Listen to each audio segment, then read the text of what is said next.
Welcome to Behind the Screens, a podcast where we talk to industry experts and the people who make Universal Screens a leader in the world of motorized retractable screens. Welcome back to another episode of Behind the Screens, brought to you by Universal Screens. I'm Sean Culbertson, the CEO of Universal Screens, and I'm joined today with I keep messing that up. I'm joined with. Joined with? Yeah. Joined by. Yeah. I'm. These guys are here. Too many people. I got Michael Longoria. He's our VP of Operations, and Joe Cerda, our VP of Sales. This episode is going to be geared mainly around Joe as we dive deeper into the man, the myth, the legend. That's right. Joe That's Cerda. right. If you don't know, you will. So. Before we get started, we've got another beer here from 903 Brewing Brewery. And it is the Snowball Stout. What does it say on there? It says Snowball Stout with coconut, vanilla, chocolate, and marshmallow. That sounds good. It does sound. I've heard. Yeah. You're gonna like this one. And again, this is a blind taste test. We've never had this one. May enjoy it, may not. Brandon Christakos, our shipping manager, says this is one of their best ones. And we'll see.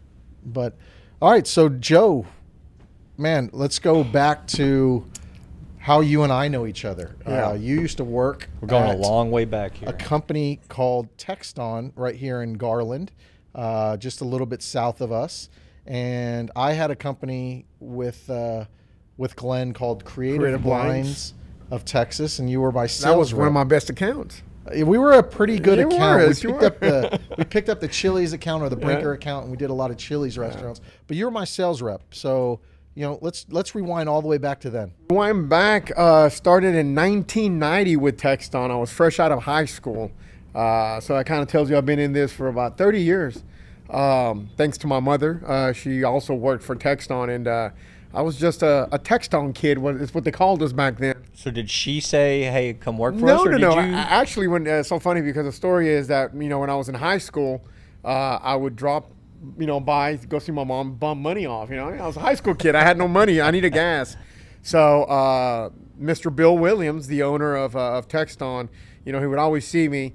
And he's like, you know what? I'm going to give you a job one day. Quit coming bumming money off your mom. And that summer, I got a job with him. And who would have known that would have became my home, for 18 years. Great people. I learned a lot from them. Actually, Mr. Williams gave me my first opportunity to become a salesman, to move up. And he saw something in me. What was your first position? My first position, I was working aluminum. I was cutting aluminum for mini blinds, And then I went through all the departments. Finally got into the motorization, but that's always my thing's always been always striving for more, never being satisfied. And to this day, I'm always looking to better myself, to learn, always wanting more. And that's what led me to asking him for an opportunity in sales. Started in customer service, then in sales, and again, my tenure there was 18 years. In those 18 years, I met Glenn and Sean, and I was their sales rep, and they were great customers. Easy customers too. They weren't too demanding. You just had to take care of them. Had to take them to Hooters a lot, but We did go to Hooters a lot. Yeah, and you would order the hottest hot wings. I'd be sweaty, and you would use a napkin and wipe off, and then I'm pretty sure you'd go home. and it's still there. Every time we still go to Hooters, I'll still do that. No, but yeah, no, they were. But when you would call on Glenn and I, what were we usually doing?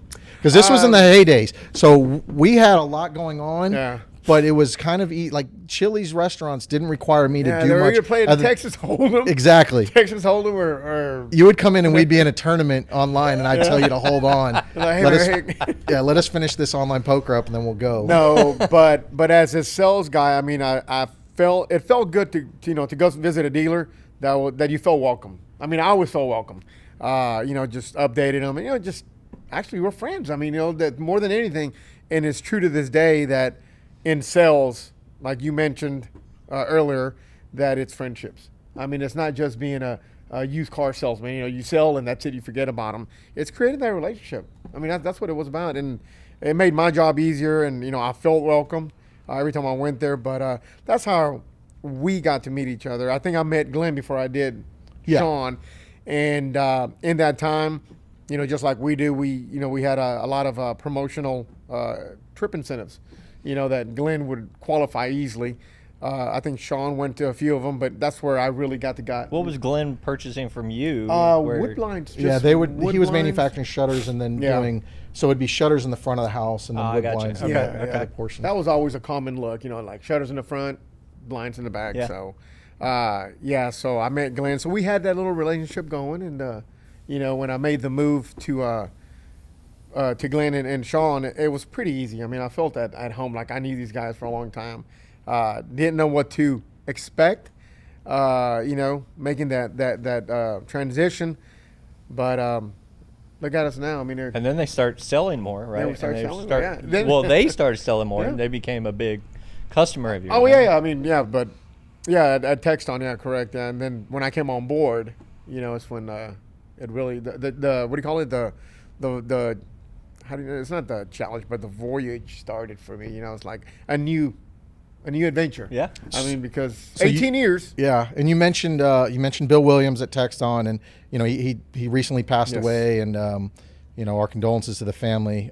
Great guy, really great Yeah, guy. yeah. So with that, we'll take a cheers and a pour of the Snowball Stout here.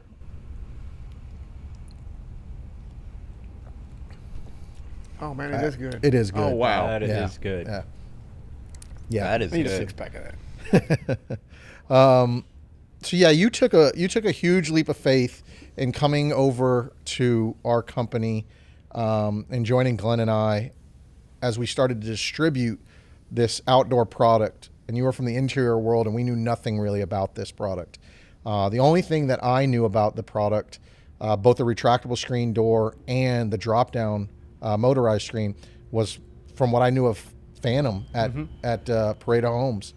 I tried to sell Phantom because I didn't know, and I reached out to Phantom, and they basically said, no, you can't. We have a distributor in Garland, Next Century Screens, and I thought, okay, well then that ship has sailed. I'm not going to be able to get into this, but we did get into this industry, and we started distributing the product, and we were buying from Florida, and we were buying from a company where, fast forward to now, two of those, the three-headed owners, two of them are dear friends of ours and some of our biggest customers.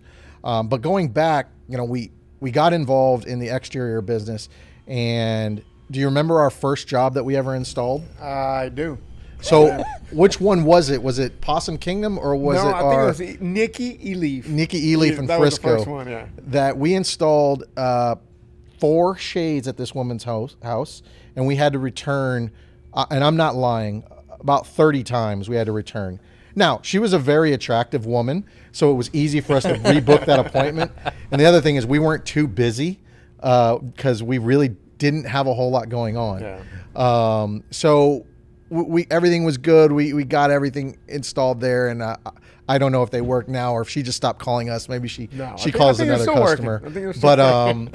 But yeah, so that was the first job that we ever did. And then the second job, we did a recessed application out in Possum Kingdom. And these channels are recessed about 2 feet inside of the brick. Everything that could have gone wrong went wrong, but I tell you what, we have never gotten a call on that job. And I've been out there quite a few times. We dropped a in the motor past. block. We were on the 4th story. We dropped a motor block down the column, and it went 4 stories down. And Joe and I just looked at each other. We're 4 hours from home, no motor block. And the guy with us helping grabs a piece of wood and just whittles a motor block for us.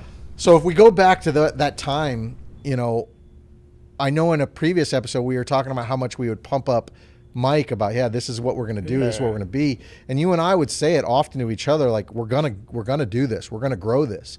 But I think we would get in our cars and go our separate ways and go, man, I don't know. Yeah. Did you ever think that was the wrong move? No, I never thought that. It did take some time. I know when we were a distributor, I know there was a demand out there for it. It's just like, how do we get with the right people? Like the right dealers.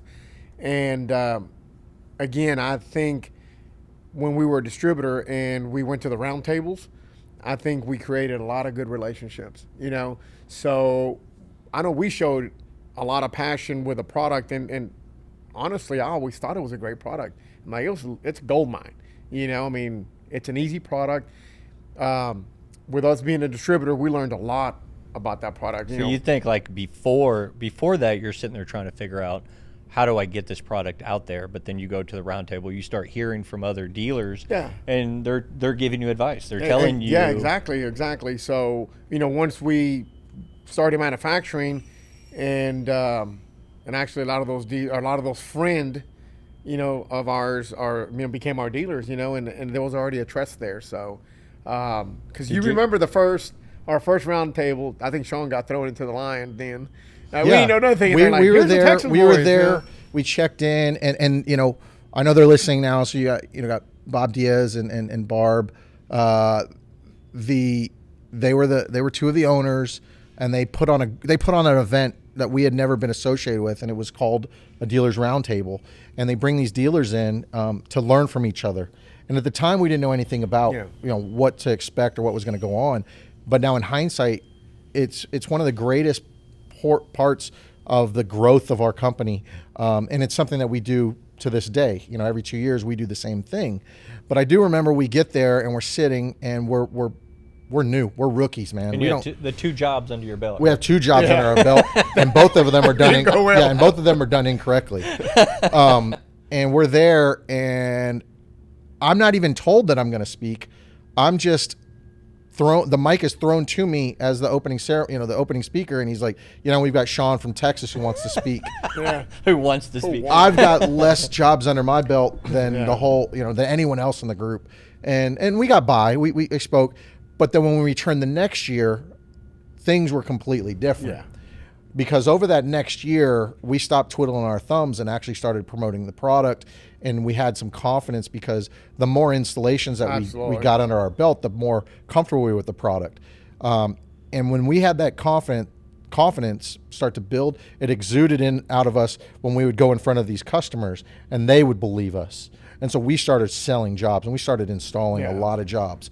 And when we came back that second year, there was a lot of shine on us to talk about jobs because we had pictures and we had different things. But still, we didn't go in there, pounding our chest. Exactly. It was more going in there and trying to learn from the Ron Ayalas, from Peachtree, from these companies that had done a lot of units, from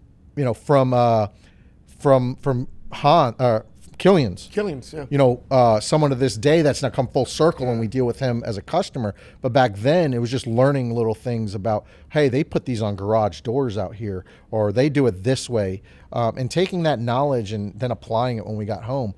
And that's what we try to do when we have our roundtables is facilitate that in hopes that our customers can do the same. New ideas, better ways to do things. And sometimes, you can get stuck on your old ways because it's worked. But once you hear somebody else's idea and you're like, oh my gosh, it's sitting there with Alex, so that you personally know, and sitting there with Alex and just talking about business and about how you do things and how you deal with customers, not even the install, just how they generate their business and how they do things. It's been, it's been something that's stayed with us to this day. And Alex is great at that. I mean, we just recently saw him, and he's still, showing us how he's growing not just installers but people. But who would you say out of those roundtables probably took you under the most or gave you the most advice that you remembered? Oh man, it's actually somebody that we haven't mentioned, Carlos. I mean, Carlos has been great. Carlos, California. The one that you almost fought with the first night, right? No, not. No, we weren't fighting with them. We were going to fight others. Yeah, we were going to fight others. We were a part of his gang.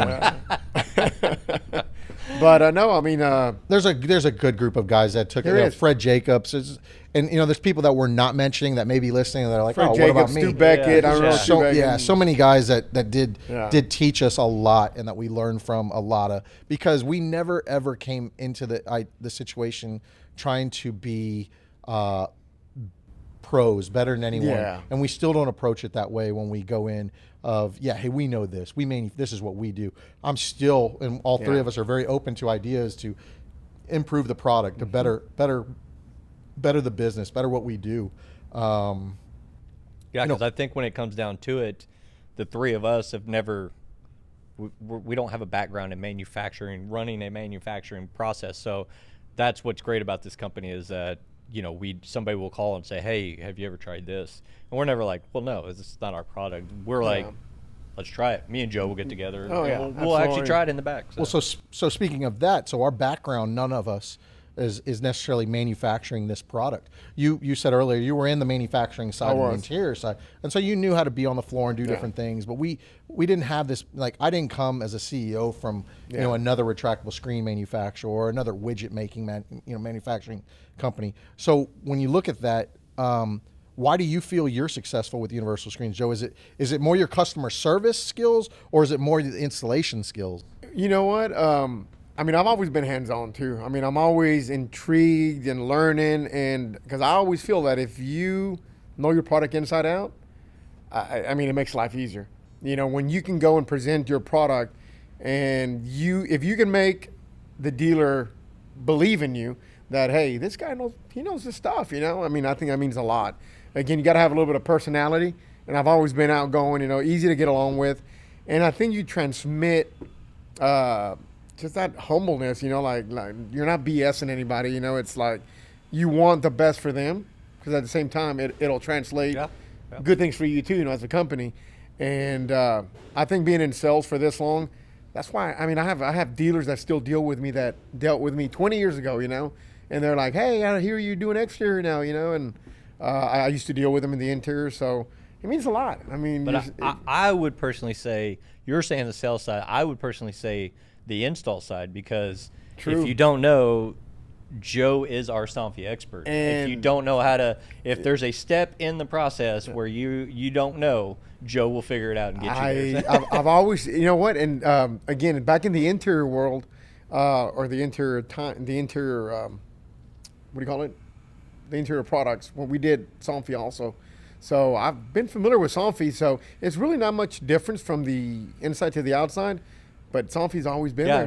They're easy. My office is directly across from yours, and I think I hear probably 3 to 4 times a day, okay, what step are you on? Okay, this is what you got. And I'm like, he's still and see, and that's one of the things that I remember when we were distributors back then, and we had to call somebody to explain a product, or, hey, I'm not getting this, you know, can you tell me how to do this?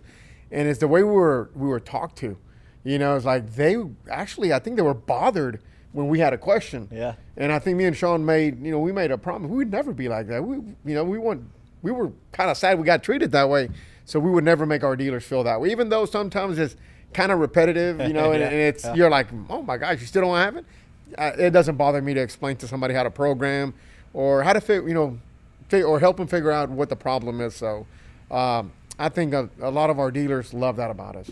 You know, that when they call us, our customer service, it's beyond. Yeah, and if you think about it, with any company, let's say Walmart, if you have an issue with a product, you can't just call the VP and sit down and he's just going to go, okay, let me walk you through it, you know? So I think that's one day we'll teach Sean how to program.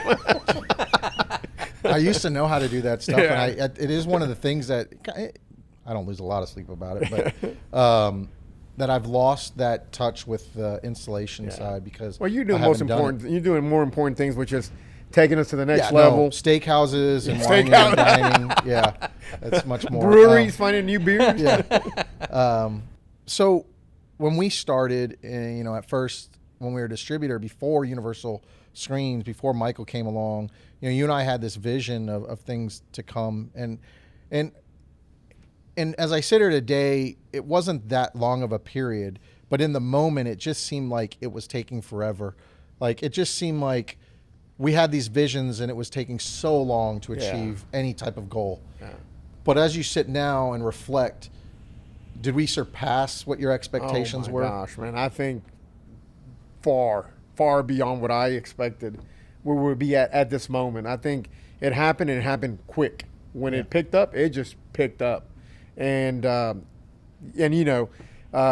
a sales manager, you've always, we've had goals, and I'm always a little bit up there, and you're always like, man, you're shooting for the, for the sky, and I'm like, I've always been like that. I've always put, even though you give us a goal, I always try to go a little bit beyond. There's nothing wrong with that, but no, definitely, in my wildest dreams, I never expected to be, I don't think we've ever mentioned, but what was, when you first started, what was the goal that you guys had set? 1,200 units. I think we would be happy with 1,200 units, In 1 year. And so one when we year. manufactured, when we started manufacturing in 2013. That's a month worth now. Yeah, when we started manufacturing in 2013, Glenn had set a goal of getting to 100 units a month. So, 1,200 units for the year. And, as you fast track, and, we're not going to fully divulge and give but 100 units is less than 2 days worth of production right now. And that's great, but it escalated so quickly, and we've made adjustments on the fly, and we're constantly trying to do more, and while we are not necessarily trying to sell 4,000 more units today, we are looking at other things that we can help our customers with, that at the moment we're in talks with other companies about distributed items that we can't necessarily talk about on the podcast, but ways to try to help our customers provide more to their end user, to their homeowners. But yeah, it just seemed like it was dragging and taking a while. And there would be times where I thought, like, man, I kind of drug Joe from a position that he was very comfortable in to something that right now is kind of it's a big risk. I've been a big believer that God's got he's got a reason for everything he does, and I've been there 18 years.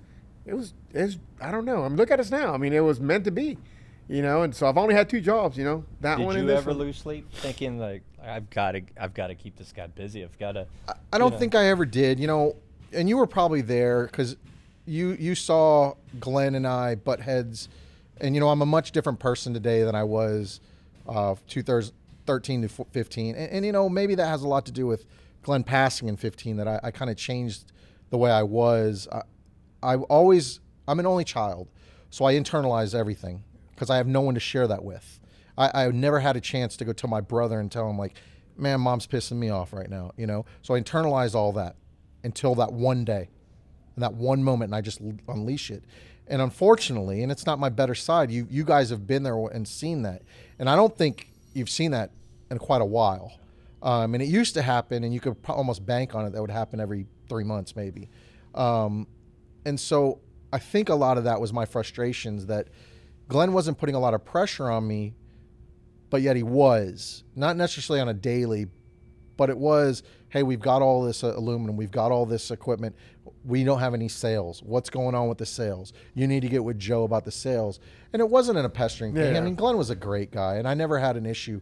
But I think it was just kind of bottling up that we needed something to happen. And I'll be honest, magic happened. Yeah, no, a lot definitely. of the growth was through magic. And I can see his side. As a businessman, putting up, a lot of his own money, Yeah. and just because that was Glenn. Glenn believed in something. He didn't take months he would make it happen like immediately. You needed a machine? I don't know how he did it, but he would have the machine. And, Auctions. yeah, exactly. I don't know what he would. I don't know. Like I said the word magic, and people probably don't have no.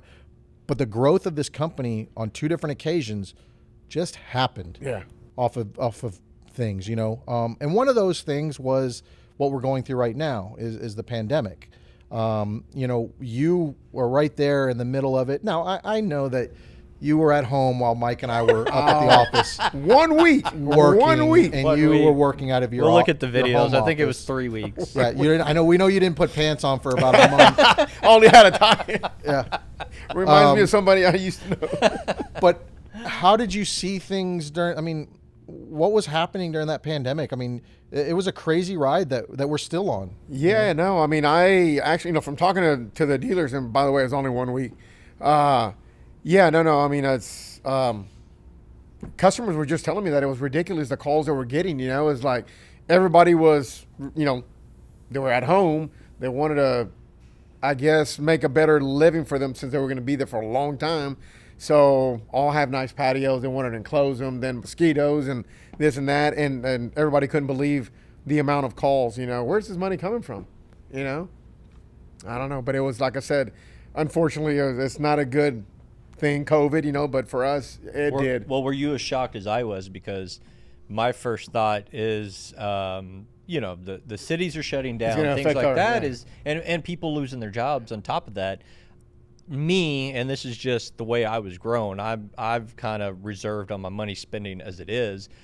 I almost go, well, I'm going to save my money. Yeah. But then all of a sudden people are spending their money. Yeah. And then you start thinking about it. It's like, well, they're at home and they want to be comfortable at home. So, I mean, you stop and think, it's like people, I think, spend more money when they were. They're spending more money now on their home than. Again, I mean, I know a lot of industries got hit, negatively. It's just our industry, which is, I guess is considered essential in the building business. It just boomed, Yeah, and you say magic. I honestly think it's just, it was just kind of almost meant to be. It was like aligned for us already because things are just happening, and we got in the business at the right time. Things just kind of started falling into place numerous times. And I to me, it's not luck. It's just, it was almost like, it's supposed to be. Right. So I think when the opportunity presented itself, we were there and we definitely took advantage of it. because you guys could easily said, let's go a different route. Let's stay on the interior side, or which Joe was trying to do. When Joe we first did. started, he was trying to sell everything. Man, before this really took off, we were selling wood. We came up with a wood blind we line, had private label wood mini blinds, blinds, roller shades, and we sold our fair share. But so we're gonna try to wrap this up. But I want to go over one. So Universal Screens, we make a very good product, but we have very good people, and you're one of those. And a lot of people buy our product because of you. You're less hands-on. You're kind of more. You got one foot in the operational side of things now, and one foot in the sales side. But each episode, I'm trying to figure out, what's the key thing. And on this episode, it's about you and who you are as a person. Like, why do people buy from you? Because they always have bought from you. They bought from you at Texton. You were a leader at Texton. You were a leader here, even though we don't have the same sales force. But you're the reason why this company sells so many units. I just, again, it's relationships. Showing who you are, and always being true to you and to your customer, and a combination of always willing to learn and staying up to speed with the new innovations, with sound feed products and all that. So that, I think that all smashed in together. It's just be honest. You make a good product, be honest, and always be there. And whatever you say, whatever you tell your customer you're going to do it, and stick to it. Don't. Yeah, and I want to give you a lot of respect because, being VP of sales, it's easy to go, well, I'm on the sales side. I got moved into VP of operations, which is more of the day-to-day running. And I'll be honest with you, since you've come over to help, things have gotten easier. And it's not just because. You guys want to hold hands? No, we want to hold hands? No. But it's he comes in, and it's easy for me to see it and me to say, okay, well, we're doing this. But coming from his background and he's got expertise, he's got a lot of knowledge. And it helps me, a lot. No, and again, that's one of the things that I think as a sales guy, it helps to know what's happening in your factory. Like I can, if anybody calls me, might be about sales, and I can intelligently tell them, hey, this is what's going on in the back. We're going to do this. I don't pause. I don't stutter. I mean, once what's going on, it's good to know. I mean, you don't want to say, hold on, let me hang on one second. Hey, how are we doing in the back? No, you got it on the spot. You can answer it. And for the most part, I think everybody's happy that you do have that connection with production. You know what's going on with the machinery. If there is a small roadblock on whatever it may be, you have the answer. And ever since you took that month off from the COVID, it was only 1 week. The guys are happy to see you back too. So. And I did have shorts on. So that wraps up this episode. Thanks, Joe. I mean, I think if we take anything from the episode, it's on that. Just being true and honest with people, it goes a long ways in life. But definitely, since this is a business-driven podcast, I mean, be honest with your customers. Yeah, absolutely. Do what you say you're going to do, and own up to mistakes. I mean, if they when they happen, because they will, just own up to them. And there's always going to be a solution. And Absolutely. we'll figure it out. So I appreciate it. That's another episode of Behind the Screens, and we'll catch you on the next one. Thank you. Thank you.